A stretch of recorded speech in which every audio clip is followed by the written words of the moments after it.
The next Patriots signing we're going to go over is Brandon Copeland, the former Jet and Line, signed with the team for a 1-year deal, right around $1 million. A little less than 200K in guaranteed deal, meaning it's really a no-risk deal for the Patriots. I mean, if this works out, it works out. If not, they'll cut him and not think twice about it come August and September. They had to add depth to the linebacker position. Kyle Van Noy and Jamie Collins both departing town. Both of them had over 75% of the defensive snaps last year for the Patriots team. Obviously, you'd expect Juwan Bentley to fill into that role somewhat, but with the Landon Roberts parting as well, you need to just bring guys in to give them a shot. Copeland, undrafted guy out of the University of Pennsylvania, so ideally a smart guy. I read a thing today that he is a professor, or part-time professor, at UPenn.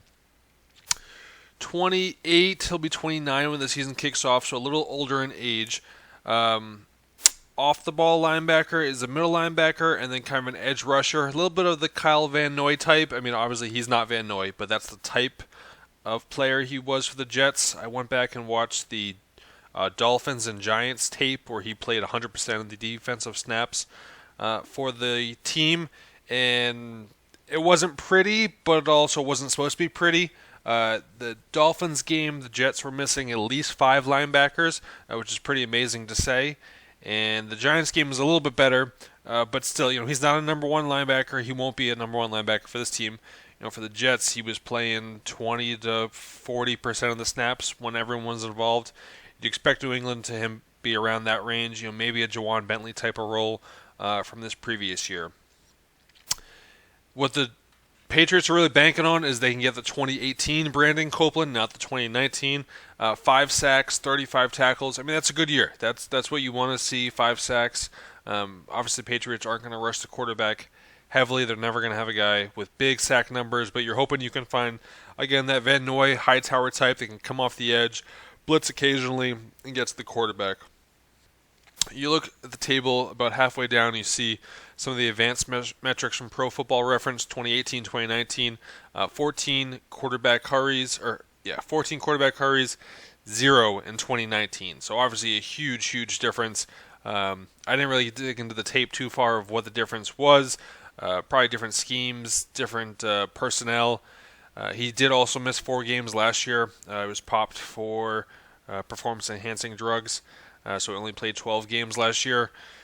To me, this is a Kyle Van Noy, Cassius Marsh type of move are the two that are reminding me. Low risk. They signed him for $1 million. Those guys they signed trade for late round draft picks.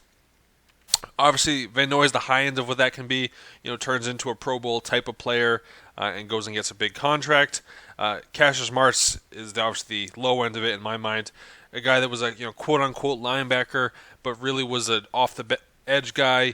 We all remember him against the Chiefs trying to have pass coverage and the running back going down the field for about 80 on him.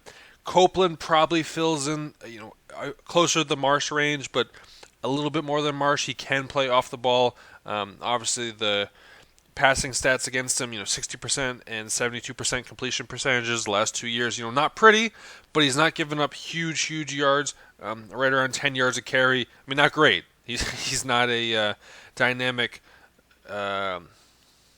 pass coverage guy at 263 pounds, but he can do it a little bit more than Marsh. When Marsh turned around, you didn't think he'd ever been in a back pedal or been in pass coverage before. Copeland has done that. It's not pretty, but he can do it. I'd expect him to come in and compete, give it his best shot, but we'll see with who they take in the draft. This to me, he's probably going to be competing against, a 5th or a 6th round draft pick for the Patriots, and we'll see if they can take him or take one of the guys they draft. So we will see come August.